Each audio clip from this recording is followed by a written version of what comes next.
Hi everyone. Today we are going to start unit number 3 जो है process control techniques, right. सो ये process control techniques की जिसे हम स्टैटिस्टिकल क्वालिटी कंट्रोल भी बोलते हैं। ओके, सिंपल यूनिट में इसमें क्या है, एक तो आपको थियोरी याद रखनी होगी, देन हम 4 टाइप्स के ग्राफ्स देखेंगे, राइट। तो उस ग्राफ में से आपको कोई भी ग्राफ ड्रॉ करना होगा। ओके, आपको एग्जाम में 2 ग्राफ पूछे गए होंगे एंड देन आपको कोई भी एक ग्राफ ड्रॉ करना है। तो सिंपल यूनिट है, इसमें आप पूरे के पूरे मार्क्स कर सकते हो, राइट। कि टोटल 7 या 8 मार्क्स के ग्राफ आते हैं, सो आप इसमें से पूरे मार्क्स ले सकते हो, राइट। सो फर्स्ट कि what is process control techniques. So ये जो टेक्निक है कि this techniques were introduced by doctor W.A. Shewhart, right. जो डॉक्टर W.A. शूहार्ट है उसने प्रोसेस कंट्रोल टेक्निक को इंट्रोड्यूस किया था during the second world war,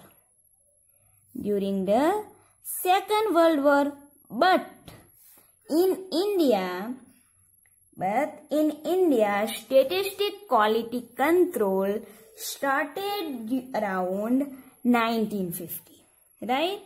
But India statistic quality control started during 1950 by efforts of Professor P.C. Mahalanobis, right?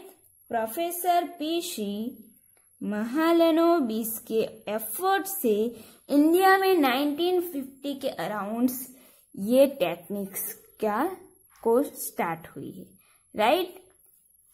So then ये जो first unit है, ये जो यूनिट है उसमें हम क्या देखेंगे, फर्स्ट तो कि जो प्रोडक्ट है तो उसकी प्रोडक्ट की क्वालिटी पे ये चैप्टर डिपेंड है, राइट। कि जो प्रोड्यूसर है वो प्रोड्यूसर की प्रोडक्ट की क्वालिटी मेंटेन रहे, उसके लिए जो कुछ भी ट्राई करता है, सो उसके लिए वो एक टेक्निक यूज करता है जिसे हम बोलेंगे process control technique. Okay, so first what is quality, right. कि फर्स्ट व्हाट इज क्वालिटी। सो अगर कोई कस्टमर है तो वो प्रोडक्ट में क्या एक्सपेक्ट करता है कि वो जो कोई भी प्रोडक्ट खरीदता हो उसमें उसे कुछ परफेक्ट कैरेक्टरिस्टिक मिले, राइट। कि वो जो प्रोडक्ट है उसमें कोई चौक्कस गुण होने चाहिए, ओके, कि जिसकी वजह से वो प्रोडक्ट खरीद रहा हो, राइट। सो ये जो गुण है, ये जो प्रोडक्ट का कैरेक्टरिस्टिक है, उससे प्रोड्यूसर क्या करेगा, मेंटेन रखने की ट्राई करेगा, राइट। जब वो उसे मेंटेन रखेगा तभी उसकी जो प्रोडक्ट है, राइट, तभी उसकी जो प्रोडक्ट है उससे वो बेच पाएगा, राइट। सो हमें यहाँ पे क्या करना है, ये जो पूरा यूनिट है वो हमें प्रोड्यूसर के हिसाब से समझना है, राइट। प्रोड्यूसर के पॉइंट ऑफ व्यू हम इस पूरे पॉइंट को देखेंगे। ओके, सो कोई भी प्रोड्यूसर है वो क्या करना चाहेगा कि उसकी जो भी प्रोडक्ट है उसकी क्वालिटी मेंटेन रहे, राइट। उसके प्रोडक्ट की जो भी क्वालिटी है उसे मेंटेन रखने की ट्राई करेगा या फिर उसमें इंक्रीज करने की ट्राई करेगा, right. But if quality down होगी, राइट, इफ उसके प्रोडक्ट की क्वालिटी डाउन होगी तब जो उसके प्रोडक्ट की डिमांड है वो एज यूजुअल कम हो जाएगी, राइट। सो प्रोड्यूसर के पॉइंट ऑफ व्यू हम यहाँ पे क्वालिटी एंड क्वालिटी कंट्रोल के बारे में डिस्कस करेंगे। Okay, quality and quality control के बारे में डिस्कस करेंगे।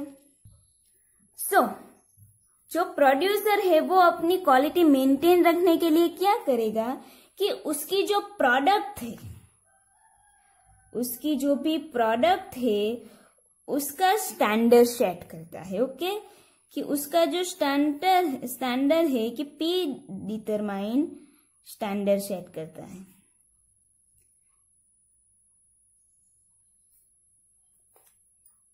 राइट, कि वो अपने प्रोडक्ट की प्री डिटरमाइन स्टैंडर्ड सेट करता है।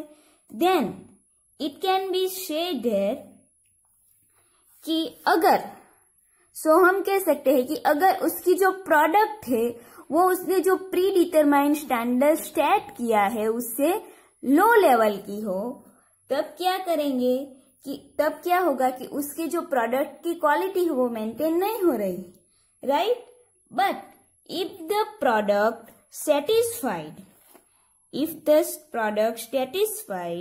predetermined standard, right, then it can be said that the quality is maintained, right? But the product does not satisfy the predetermined standard, then it can be said that the quality is not maintained, right? The quality is not under control. सो जो producer है वो क्या try करेगा? जो producer है वो product की गई हुई जो प्रोडक्ट करता है उसे क्या करेगा? मेजर करने की ट्राई करेगा। राइट, कि उसकी जो क्वालिटी है वो प्री डिटरमाइंड स्टैंडर्ड की है या फिर नहीं, उसके लिए वो मेजरमेंट का यूज करेगा। देन उसकी प्रोडक्ट की मेजर करने के लिए, राइट, कि उसके प्रोडक्ट में कुछ वेरिएशन है या नहीं, उसकी प्रोडक्ट में कोई भी वेरिएशन है या नहीं, उसे मेजर करने की ट्राई करेगा। देन उसके लिए वो जो टेक्निक यूज करता है उसे हम बोलेंगे स्टैटिस्टिक क्वालिटी कंट्रोल। राइट, वो जो प्रोड्यूसर है वो अपनी जो प्रोडक्ट है उसमें कोई भी वेरिएशन है या नहीं उसका मेजरमेंट करने की ट्राई करेगा। देन वो जो टेक्निक है उसे हम बोलेंगे statistic quality control. Okay, then next is variation in quality.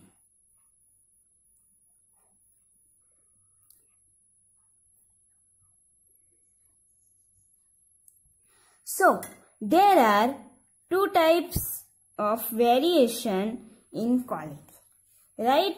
First is variation due to causes, due to chance causes, and number two, variation due to assignable causes.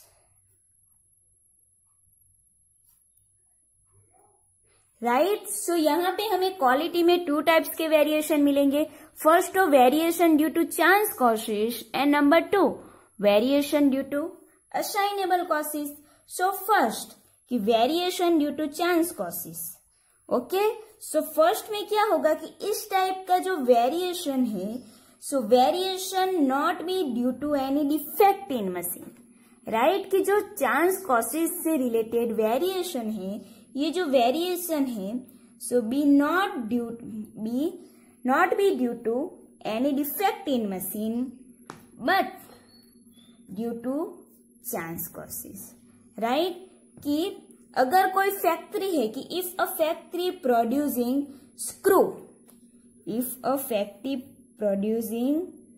Screws of 1 inch, right? If a factory producing screws of 1 inch, right?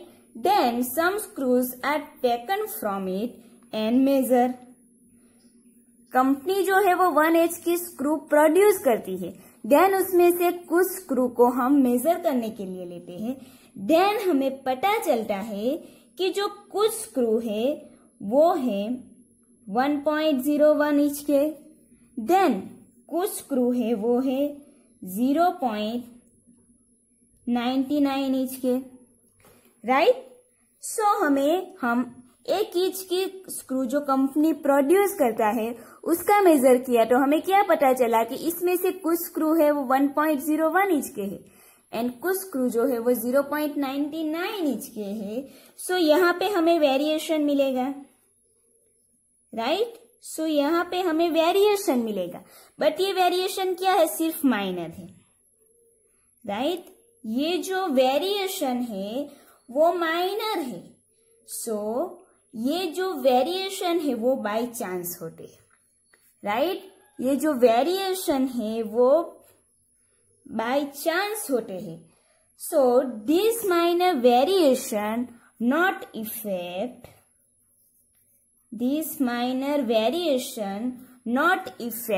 the product quality। Okay, कि ये जो minor variation है वो product की जो quality है उसे effect नहीं करता। सो इस टाइप के वेरिएशन प्रेजेंट हो तब भी हम क्या बोलेंगे कि process is under control, right. So variation due to chance causes में क्या है कि अगर कोई कंपनी 1 इंच के स्क्रू प्रोड्यूस करते हैं तो उसमें 1.01 इंच एंड 0.99 इंच के स्क्रू हमें मेजर करने के बाद पता चलता है। तो ये जो माइनर जो कोशिश है, माइनर वेरिएशन, वो बाय चांस हो रहे हैं और ये जो वेरिएशन है वो प्रोडक्ट की क्वालिटी को इफेक्ट नहीं करती। सो तब भी हम क्या बोलेंगे, इस टाइप के वेरिएशन अगर प्रोडक्ट में है तो हम तब भी क्या बोलेंगे कि the process is under control, right. Then next है कि variation due to assignable causes, right, कि variation due to assignable causes. So ये वेरिएशन में क्या होगा, इस टाइप के वेरिएशन में सपोज अ फैक्ट्री प्रोड्यूस कि 1 इंच स्क्रू, राइट। देन जब हम उसमें से कुछ स्क्रू को लेते हैं और उसका मेजर करते हैं तो हमें पता चलता है कि कुछ स्क्रू है वो 1.2 इंच के है, देन कुछ स्क्रू है वो 0.8 इंच के है, राइट। सो यहाँ पे जो वेरिएशन है वो माइनर से ज्यादा है, राइट। जो यहाँ पे माइनर वेरिएशन साइज से मोर देन है। सो यहाँ पे जो वेरिएशन है वो आता है असाइनेबल कॉसेस की वजह से, राइट। ये वेरिएशन हमें मिलता है असाइनेबल कॉसेस की वजह से। Okay, so there are 4 types of assignable causes. Okay, 4 type of assignable causes. So number 1 उसमें क्या है कि difference in difference in the quality in raw material, right। First raw material के लिए है, देन सेकंड मशीन के लिए कि difference in machine, then number 3 कि difference in operator, and number 4 difference in time, right. So there are 4 type of assignable causes. So number 1 देखते हैं कि डिफरेंस इन द क्वालिटी, कि number 1 difference in the quality and raw material, quality in raw material, right। So a company number 1 difference in the quality in raw material. If company expect my product quality is always maintained, but if company use low raw material, right, कि वो low level का raw material use करती है, तब क्या होगा कि उसके प्रोडक्ट में जो भी प्रोड्यूस हुआ है, राइट, जो उसका प्रोडक्ट प्रोड्यूस हुआ है उसकी क्वालिटी भी लो होगी। वो अगर लो लेवल का रॉ मटेरियल यूज करती है तो उसकी जो प्रोडक्ट है वो भी लो लेवल की होगी।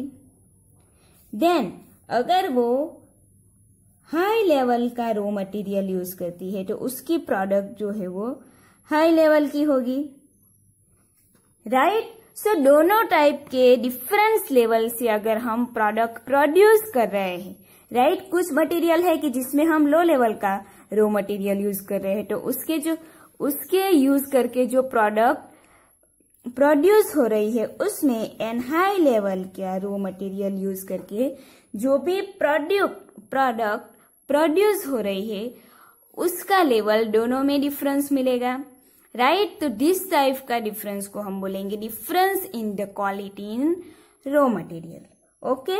सो इस टाइप से क्वालिटी में इफेक्ट होगा, इस टाइप का जो रॉ मटेरियल है उसमें उसकी क्वालिटी को इफेक्ट होगा।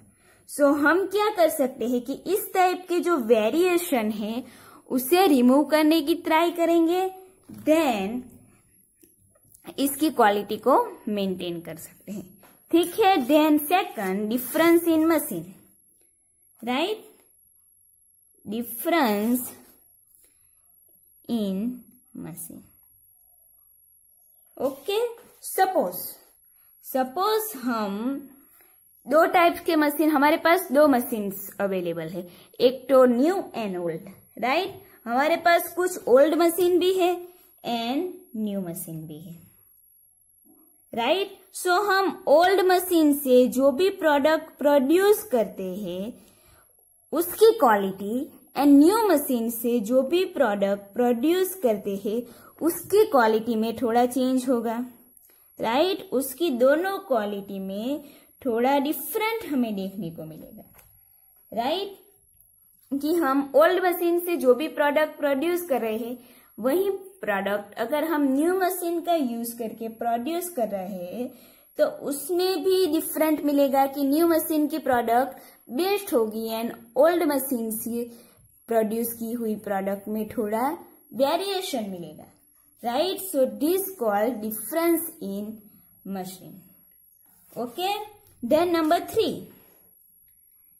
थ्री क्या है कि डिफरेंस इन ऑपरेटर, कि generally same machine is used by different operator, right. कि कंपनी के पास सेम मशीन होते हैं लेकिन उसे यूज डिफरेंट पर्सन करते हैं, राइट।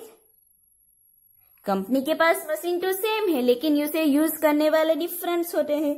सो या उसमें से कुछ अनट्रेन्ड भी होते हैं और अनएफिशिएंट भी होते हैं, राइट। जो डिफरेंट पर्सन है उसमें से कुछ अनट्रेन्ड या फिर अनएफिशिएंट भी होते हैं। उसी तरह कुछ पर्सन क्या होते हैं कि बिल्कुल ट्रेन्ड या फिर एफिशिएंट होते हैं, राइट। तो इन दोनों टाइप्स के जो ऑपरेटर है इन लोगों की वजह से हमें जो प्रोडक्ट मिलेगी उसमें वेरिएशन मिलेगा, राइट। कि जो अनट्रेन्ड एंड अनएफिशिएंट जो ऑपरेटर है वो मशीन का यूज करके जो भी प्रोडक्ट प्रोड्यूस करेंगे उसमें उसके कंपेयर में ट्रेन्ड एंड एफिशिएंट जो ऑपरेटर है वो मशीन का यूज करके जो भी प्रोडक्ट प्रोड्यूस करेंगे उसमें थोड़ा डिफरेंस मिलेगा, राइट।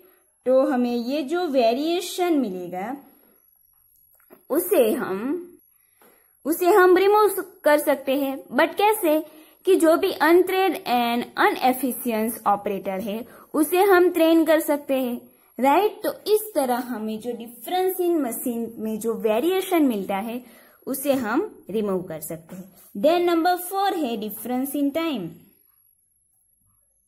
कि difference in time,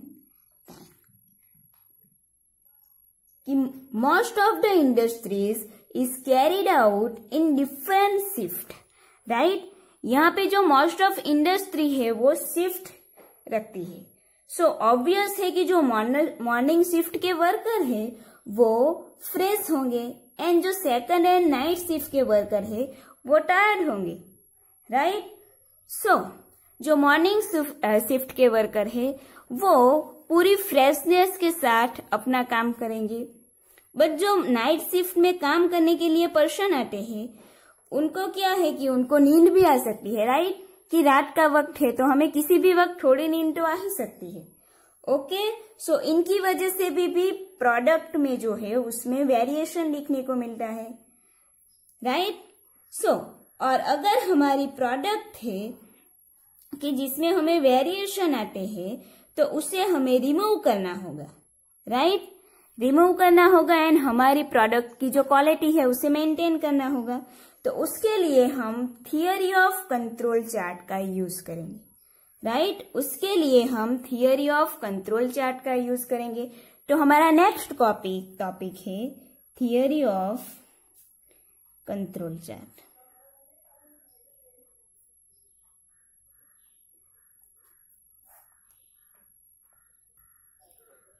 Then now, what is theory of control charts? So theory of control chart says कि there are 3 types of limit, right? कि जो theory charts है उसमें 3 types की लिमिट है कि नंबर वन है सेंट्रल लिमिट कि जिसे हम CL भी बोल सकते हैं। सेंट्रल लिमिट को हम कंट्रोल लिमिट भी बोलेंगे, ठीक है। देन नंबर टू है lower control limit, right, lower control limit जिसे हम LCL बोलेंगे शॉर्ट में। Then number 3 upper control limit कि जिसे हम UCL कहेंगे, ओके। नेक्स्ट, अब ये कंट्रोल लिमिट में क्या होता है, राइट, हम एक वेरिएबल लेते हैं, सपोज हम एक वेरिएबल t को लेते हैं, ओके। तो जो सेंट्रल लिमिट है उसमें हम लेते हैं मीन ऑफ t, राइट, हम एक वेरिएबल लेते हैं t, तो सेंट्रल लिमिट में हम क्या लेंगे कि उस वेरिएबल का मीन, मतलब mean of t, right. Then second क्या है, लोअर कंट्रोल लिमिट, राइट, तो LCL में हम क्या लेंगे, फर्स्ट तो mean of t and then उसमें से हम 3 सिग्मा को माइनस करेंगे कि मीन ऑफ t में से 3 सिग्मा को माइनस करेंगे, राइट। सो ये 3 सिग्मा को हमने यहाँ पे माइनस कर लिया। देन अपर कंट्रोल लिमिट में हम क्या करेंगे UCL में कि मीन ऑफ t लेंगे, देन उसमें प्लस करेंगे 3 सिग्मा t को, राइट, 3 सिग्मा t को हम यहाँ पे प्लस करेंगे। अब ये जो 3 सिग्मा t है वो हमें क्या से मिलेगा कि यहाँ पे जो t है वेरिएबल उसका हम स्टैंडर्ड वेरिएशन लेंगे, उसे हम बोलेंगे सिग्मा t, राइट। तो वहां से हमने सिग्मा t ले लिया। देन अब हम क्या करेंगे कि CL, UCL एंड LCL को एक ग्राफ पे ड्रॉ करेंगे, ठीक है। एक ग्राफ पे ड्रॉ करेंगे तो हमें कुछ ऐसा ग्राफ मिलेगा। सबसे पहले तो x axis and y axis लेंगे,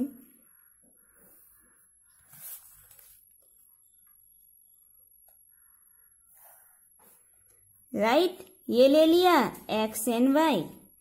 देन जो CL है कंट्रोल लिमिट वो मिडल में आएगी, ओके, ये मिडल में। देन अपर लेवल पे आएगी अपर कंट्रोल लिमिट UCL एंड उसके CL के नीचे आएगी LCL, ओके। यहाँ पे बीच में CL, यहाँ पे होगी UCL एंड यहाँ पे LCL, राइट। सो हम क्या करेंगे कि यहाँ पे ये तीनों का डिफरेंस कि यहाँ पे UCL एंड CL है एंड CL एंड LCL है, राइट। सो यहाँ पे जो OX एक्सिस है उस पे हम लिखेंगे सैंपल, राइट, एंड जो OY एक्सिस है उसमें हम लेंगे वेरिएबल t, राइट। सो यहाँ पे UCL CL है, उसकी जो लेंथ है, तो यहाँ पे हमने यूसीएल में +3 सिग्मा को माइनस किया, तो यहाँ पे जो गैप है, डिफरेंस है, वो 3 टाइम्स सिग्मा टी का होगा। देन उसी तरह एलसीएम में हमने क्या किया, 3 टाइम्स सिग्मा टी को माइनस किया। तो यहाँ पे सीएल एंड एलसीएल में जो भी डिफरेंस है वो भी कितना होगा, 3 टाइम सिग्मा टी का। ओके, सो हम क्या करेंगे कि अब ये हमने यूसीएल, सीएल एंड एलसीएल ले लिया।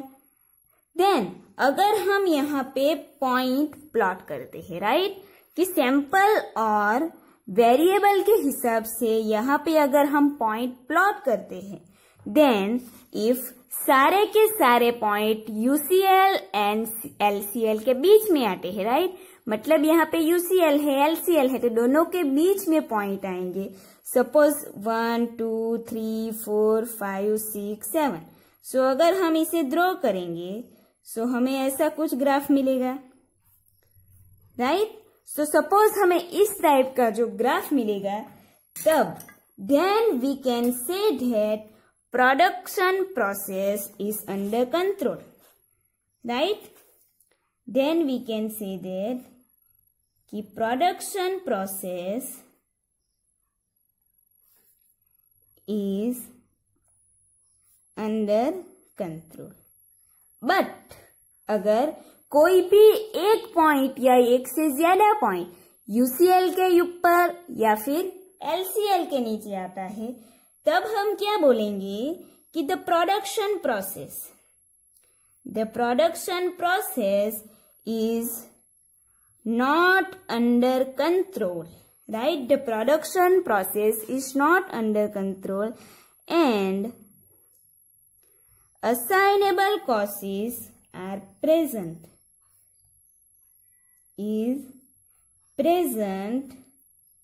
right?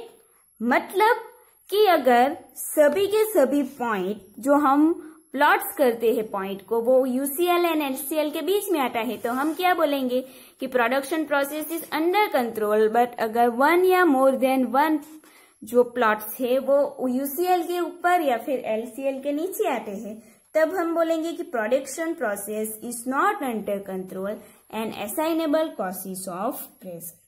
सो असाइनेबल कॉसेस मतलब ये जो 4 असाइनेबल कॉसेस हमने आगे देखी है, तो उस असाइनेबल जो कॉसेस हमें मिलती है ये जो प्रोडक्शन प्रोसेस में, कि उसे हमें रिमूव करना होगा प्रोडक्शन प्रोसेस में से, राइट। तो ये हो गया आपका theory of control chart. Then उसके बाद नेक्स्ट है कि थियोरी ऑफ रन।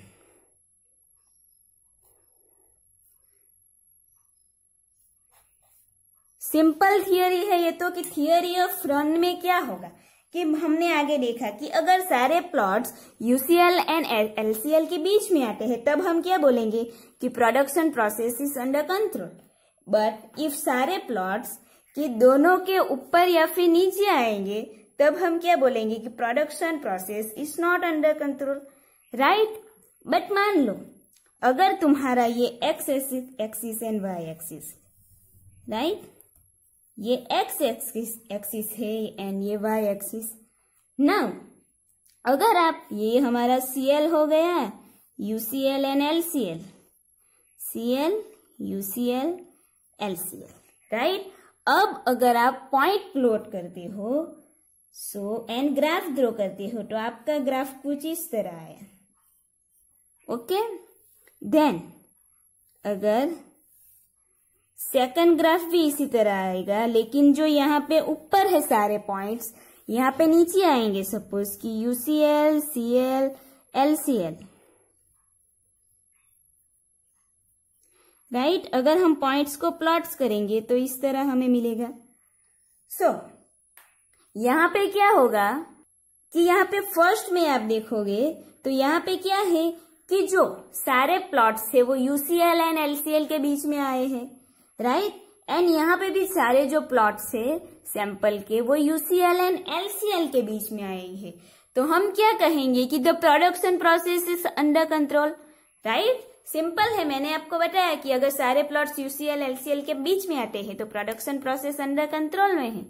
बट यहाँ पे क्या है, अगर आप देखोगे तो यहाँ पे सिर्फ एक ही प्लॉट है जो Cl एंड LCl के बीच में आ रहा है, लेकिन कंटिन्यूस यहाँ पे 1 2 3 4 5 6 जो 7 टोटल 7 प्लॉट्स है वो कंटिन्यूस UCl एंड Cl के बीच में आए हैं। ओके, सो यहाँ पे क्या है, सो कंटिन्यूस UCl एंड Cl के बीच में आ रहा है। यहाँ पे Cl एंड LCl के बीच में कंटिन्यूस 7 पॉइंट्स आ रहे हैं। सो हम क्या कहेंगे कि the production process is not under control. क्यों प्रोडक्शन प्रोसेस अंडर कंट्रोल में नहीं है? क्योंकि वो थियोरी ऑफ रन्स का यूज करेगी। थियोरी ऑफ रन्स में क्या होगा कि यहाँ पे जो प्लॉट्स है वो मोर देन 7 कंटिन्यूस 7 पॉइंट्स यहाँ पे हमें UCl एंड Cl या फिर LCl एंड Cl के बीच में मिल रहे हैं। So as per theory of run के हिसाब से the production process is not under control, right. यहाँ पे जो सारे पॉइंट्स हैं, राइट, सो फर्स्ट हम उसे बोलेंगे, सारे पॉइंट्स ऊपर की तरफ है UCl एंड Cl के बीच में, सो उसे हम बोलेंगे कि run above, run above. And यहाँ पे जो सारे पॉइंट 7 जो प्लॉट्स है वो Cl एंड LCl के बीच में है, सो उसे हम बोलेंगे run below, right. If the majority of the points falls between UCl and LCl, then it is called run above. And if the majority of the points falls between Cl and LCl, then it is called run below. तो ये है theory of runs. इसकी lines के इसके लिए एक tables को simple याद रखो कि हाउ कैन वी डिसाइड कि रन अबव है या फिर रन बिलो है, राइट। सो पॉइंट नंबर 1 है कि इफ all 7 points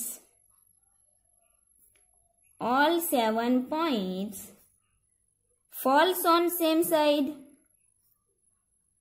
कि all 7 points falls on same side, so तब हम बोलेंगे कि production is not under control. Then number 2, 10 points out of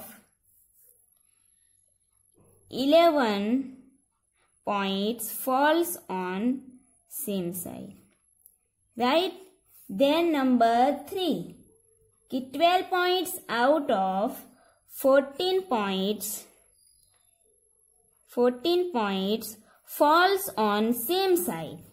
Then number 4, 14 points out of 17 points fall on same side. And number 5, 16 points out of 20 points falls on the same side, right.